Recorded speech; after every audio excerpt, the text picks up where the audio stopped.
Good evening and welcome to another episode of Grandma's Handbag. I'm Dean. Here's a handbag. Here is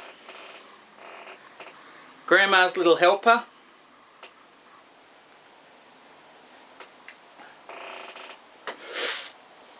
Beautiful stuff. Grandma's little helper's coming to you from Belgium. Beautiful Le Chouffe blonde beer, nice and strong, 8%. It's Friday night. I'm really looking forward to doing this. What we got here is I'm going to call it Spin a Winner. It's a CD roundup that I'll be doing every so often as well. Now we all know here on the VC that everyone's preferred medium, obviously in the title, is vinyl. But I tend to think we're in a bit of a golden age at the moment for CD buying. You know, the prices of CDs are down, way down. You know, people are still divesting themselves of their collections.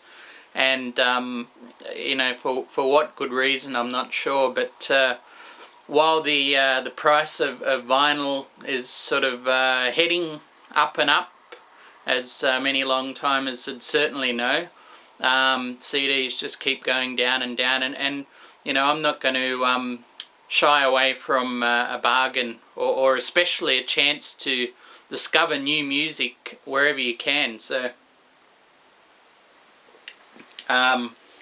CDs, I tend to find I'm buying quite a lot of them at the moment. It's always been about 2/3 of my collection, I would say, probably even more. But yeah, I'm out 2-3 times a week looking for some new titles and things like that, just to you know, introduce yourself to all those sorts of things you always hear about, but you never get to go and investigate yourself. So with that preamble in mind, I've got the handbag here. It's a brand new old handbag. This one's coming to you from Italy. Love this old bag. And what I've got this time are some CDs. We've got some second-hand, we've got some brand new CDs, and ones that I've even actually paid full retail price for. To dip back, I've still got some CDs I want to show from my trip to Japan. It wasn't just about vinyl there, so a bunch of CDs. And we're going to finish up as well with a little bit of a review, or a couple of reviews on a new release or a re-release. There's a hint somewhere in the shot of this video frame, so I guess you might pick it up soon enough. And also maybe the find of the month or find of this episode. I'll try and speak a bit more about that. Anyway, first things off, some Japanese CDs. Okay, I'll see if I can get this in frame here. The Streams. Picked this up at a temple sale, basically, for 100 yen or something like that, and I thought the Streams might be a nice sounding name for an ambient band or something. It's not even a band, it's actually just a recording of Streams. So yeah, perfect in its own way. It does what it says on the box. Streams, lovely. You know, things to put on while you're at work and just sort of you know, drift in with nature.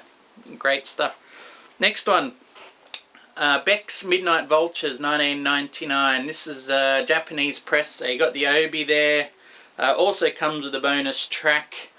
I used to own this and got rid of it, but I've heard a couple of people say it's worth revisiting, and yeah, maybe it wasn't as bad as I thought. Sex Laws is still a great song. Deborah, that traditionally closes it, is a great faux Prince song. In fact, I remember them speaking of this as Beck's Prince album.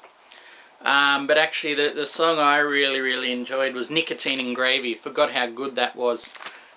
This is, yeah, look, it was about $3 or $4, so nice to dip back into. I have to say the album lagged a little bit at the end. So yeah, but still good stuff. Next one, Butthole Surfers, Hairway to Stephen. Now, played this and yeah, look, it's not my bag. I can see where people would enjoy Butthole Surfers. It's this kind of psychedelic anarchy, definite spirit of punk in there in terms of, you know, forget complete musical ability, just get out there and punch it through. So yeah, look, probably not my thing, but I have to say I love the artwork on this too. I don't know if you can catch that one. Yeah, quite trippy. But if anyone out there can steer me to what they think the best Butthole Surfers album is, what you recommend and what you would vouch for, happy to hear it. I'd love to know what you're thinking. Alright, the next couple are some German ones picked up in Japan. I've been on a German trip the past few years actually. I hope it doesn't end this trip, it's fantastic. But La Dusseldorf Individuelos 1981, this is a Japanese issue as well. Picked it up brand new, wasn't too expensive, and yeah, it's a bit hit and miss. I think this is past the peak of La Dusseldorf. There's still that traditional Neu La Dusseldorf thing of rehashing one song 2 or 3 times over, which is not as bad as it seems, but you do notice those themes sort of come through. And speaking of Neu 86, which is again another Japanese issue, bought brand new, and yeah, interesting stuff. It's got that total split of Klaus Dinger and Michael Rother. Less 2 sides, 1 side each for them as on Neu 75, but at the same time, very much 2 different personalities on here. There's some fantastic tracks and there's a couple of stinkers as well. I think La Bomba, which is La Bamba almost in terms of the tune, can really skip that. But otherwise, Dancing is brilliant. Crazy is just manic. It's beautiful. Euphoria, exactly what it says in the title. So yeah, and then a couple of lovely rather solo-esque ones like Elenoisen and Wave Mother. Essential for any hardcore Neu fan, I would say. Alright, next couple are some US singer-songwriters, and I've dipped into for the very first time here with Bob Dylan's 1980s output, Oh Mercy. I've long shied away from Dylan's 80s stuff, but I thought if I'm in Japan, grab a nice Japanese copy in the mini replica sleeve. Isn't it funny how the replica sleeves on CDs are coming back to imitate the old records? I find that interesting. Is it's this almost this preferred format is now dictating what this tried to supersede, you know. Anyway, yeah, I haven't spoken about this. Look, I can see why it's a lauded 80s album, definite return to form. There's a couple of slightly shaky bits, some, you know, a lot of good tracks and some really great tracks as well. And I can see that that's a template for the late 90s and 2000s Dylan and beyond. So, yeah, absolute must-have Dylan.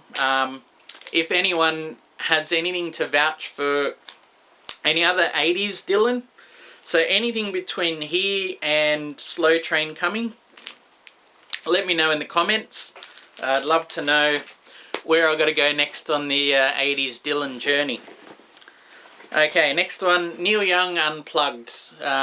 Picked this up again at a temple sale, dirt cheap. Very much a standard issue. and it wasn't too bad. It's an interesting track listing, I find. I'd give it that. Apart from that, didn't like a Hurricane, which Neil does on the pump organ. But other than that, it's a fairly solid outing, and yeah, a worthy addition to Neil's canon. Which is more than I can probably say for the next one. Rolling Stones, It's Only Rock and Roll. I saw a Rolling Stones ranked by Shannon D, and I hear you with this. I heard you on this, Shannon, so since seeing that, I haven't gone back to reappraise this, but I might need to. But my first impression of this is it is kind of the Stones treading water. You know, that cover artwork there with the messianic, I think it's Guy Pearlart who did the cover art. It's the same for Bowie's Diamond Dogs, from memory. This messianic cover is almost, to me, the Stones starting to believe their own hype a little bit. It's not to say it's a bad album, but it's, I would say, the start of the Great Decline for the Stones. That's, I will say, that's sort of assuming for me that Exile on Main Street is probably the best album I think they put out, and Goat's Head is sort of a plateau or riding along those coattails, but this one here, yeah. Anyway, again, Shannon D, check out her channel and video for a much better analysis on this album, and I'm certainly going to go look at it, Shannon, to check out. I do remember you saying Fingerprint File, the final track on here, is an absolute killer, so I'll go and keep that in mind. Okay, next couple here, hard to put them into words, but here we go. We got Matthew D and Beams. This is sort of electro pop. To me, I always hear a strong element of David Bowie in there, and also there's a sort of house music and a DJ production aesthetic as well, but that twisted Bowie-esque electronic pop in there still makes it a decent listen. Okay, the next one is a very good one. We have Dereb the Ambassador. And if anyone out there is on a Afro soul, Afro funk tip, then make sure you check this out. Dereb Desalegn is the gentleman's name. I think he's well known in Ethiopia, living in Sydney now, in Australia, and this album, I got to see him live when he put this out, 2010. So around that time, it was a fantastic live show, just visceral kind of African rhythms, funk. Most vocals are in Ethiopian as well, but also just a great driving band, and you know, like, think the Daptones, that sort of backing, but mixed with those African rhythms and, you know, the harder edge of it. So yeah, Dereb the Ambassador, big thumbs up from me, especially on that Afro funk tip. Okay, the next one is a 1997 compilation that I have never come across before, but have heard about spoken. This is called Wonder from a Quarter Acre, and it's a compilation of Australian independent bands from Sydney and Melbourne mostly, maybe via Tasmania, put out in 97 on the Agogo label. I don't know if you can see that there. Anyway, and it's a quietly seminal release, I'd say. It's got some early releases from bands like Art of Fighting and especially the Avalanches, who's got a couple of early demos on here. Very interesting stuff. A couple of other bands, El Mopa and 2 Litre Dolby, I think were both out of Sydney, and very much on a post-rock tip. And yeah, Sea Scouts, who later went on to other acts as well. I'm trying to think who they turned into. Bird Blobs, and the drummer also went elsewhere. So Monica Fickel, I think her name was. So yeah, Wonder from a Quarter Acre. Really, really happy to have it. Okay, the next one is what I'm alluding to before, and I should thank them for the music. Thank you, boys.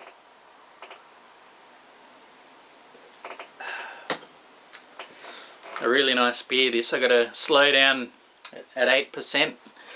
Could get messy pretty quickly. The 50th anniversary stereo issue, 2CD issue of Sgt Pepper's. And what a revelation. I thought that this would be the only one for me, which would be the mono version. I don't know if you can see that in here. This is an original British mono, which I picked up after reading that John Lennon said the best way to hear Sgt Pepper is in mono.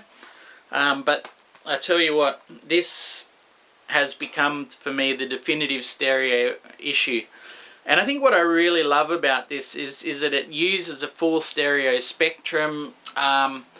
More than that, though, it's just become alive as a concept. You know, I felt it used to be quite dull in terms of, not dull, but muted. You know, it's had all the plaudits, you know, the best album of the Beatles, the greatest album of all time, and you know, you can become a little bit familiar with that, with the album that way. But this one is just incredible. I can only really add my voice to the chorus there. It's just beautifully made, and what I love about it too is that it's turned the performance back into this sort of, you know, visceral live band performance rather than just this stuck on wax as an artifact or a monument, you know. So it's got this cut and thrust, this punch that I think mono has had, that turns it back into a live artifact. You know, it's a band that's playing in a room that's just exciting. You can hear those little bits of the guitar and things that felt like they were brushed out almost before. So, I mean, yeah, it to me, this mix has sort of brought it back in amongst its 1967 acid rock contemporaries, you know. Forever Changes, Piper at the Gates of Dawn, Are You Experienced? These sorts of albums that were just so fresh. You know, I can now start to see this as being fresh, you know, as you know, contenders for the crown rather than the people who were the establishment by 1967, which the Beatles were. So, yeah, I really can't fault this. Disc 2, I mean, yeah, interesting, very interesting, but to me it wasn't a lot more than we were given on Anthology 2 and 3 back in 1996, or when that came out. It's all about that stereo mix on disc 1. Incredible stuff. Alright, and lastly on the Spinner Winner CD Roundup, we've got my find for the month, or surprise, or, you know, and it's Kevin Ayers, Whatever She Brings We Sing. And I can tell you, this has really, really surprised me. He's a name I've come across before, you know, but it's just sort of coming out as what a fully formed sort of talent he was on this album. I think this is his third record, and what a beauty, you know. There's some just transcendent, beautiful, pastoral, progressive, folky, rocky tracks. Margaret, Oh My, Lullaby, just these beautiful arrangements as well in the background by David Bedford. Mike Oldfield turns up on here as in the band. Even writes a song on here, Champagne Cowboy Blues. The title track is just this gorgeous minute or so meandering song. You've got Kevin's beautiful, mellifluous voice, and he's got this storytelling aspect to him as well. I think the other thing I've really liked about this that I find as I get older, just appreciate the wry and the humour involved in people making their albums. And you hear that most on Stranger in Blue Suede Shoes, which is the most unlikely sort of pop single in a way, but it's a fantastic kind of tune about turning someone on and having them tune in and drop out all in the space of a 3-minute song. You never get tired of hearing that. And then you've got the Complete Anomaly, which is Song from the Bottom of a Well, which is definitely one of the most harrowing songs I would have thought to have come out around this time. It's literally this song from a bottom of a well, these sickly, dry, croaking vocals. They sort of have this malevolence, this kind of nasty horror to them, I didn't come here, I just fell, is one of the sort of sample lyrics of this. Shards of guitar feedback and noise in amongst this song. Really, really unlike any other song on here, but very much of a piece. So Kevin Ayers, really enjoying this. And again, if any fans of Kevin Ayers are out there, please let us know in the comments what your pick of his albums are. If you got any more information you want to share, I'd love to hear what you've got. Alright, I have to say it's time again. The bag is empty. The chalice is still pretty full, so cheers to all you guys again. Thanks for tuning in. Please keep making your videos. I'll try and get to watch as many of them as I can. And I look forward to making some more soon. I'm hoping to have something of a classic album coming up, hopefully pretty soon, and there might be even some more vinyl roundups as well. But in the meantime, cheers VC. Thanks for having us.